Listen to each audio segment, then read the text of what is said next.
আসসালামু আলাইকুম। আপনি যে ইউজ ফোন কিনতেছেন সেটা রিপেয়ার করা কিনা সেটা কিভাবে বুঝবেন? আমার আগের ভিডিওতে অনেকগুলা জিনিস দেখাইছিলাম।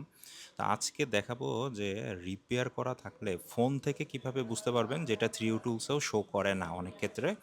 ফোন থেকে দেখার সিস্টেমটা হচ্ছে যে দেখেন আমি ২ টা একই মডেল নিছি। সেটিংসে যাবেন। সেটিংসে যাওয়ার পরে জেনারেল অ্যাবাউট।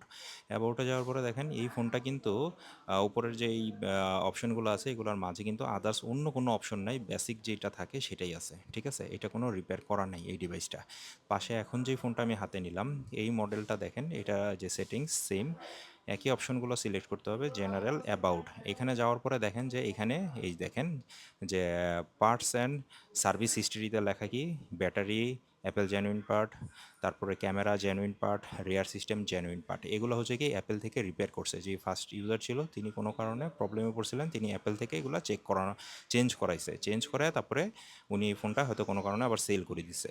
তো এই যে ইয়েটা আছে এটা কিন্তু আবার এই চেঞ্জের বিষয়টা কিন্তু থ্রি টুলসে দেখাবে না, এটা ফোন থেকেই দেখতে হবে। তো থ্রি টুলসে যে দেখায় না, আপনারা তো যারা নতুন আইফোন কিনতে চান তারা শুধু ভাবেন যে থ্রি টুলস খুব ভালো রিপোর্ট দেয়, থ্রি টুলস থেকেই চেক করা যায়।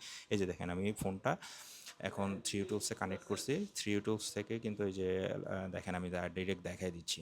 থ্রি টুলসে যেমন দেখেন যে দেখাবে যে কোনো চেঞ্জ নাই, বাট ফোনটা কিন্তু ফোনের ভিতরে দেখাই দিয়েছি যে ফোনটা কিন্তু চেঞ্জ আছে। দেখেন এই যে ফোনের ইন ডিটেলটা দেখাচ্ছি, এই যে দেখেন একদম অল গ্রিন আছে।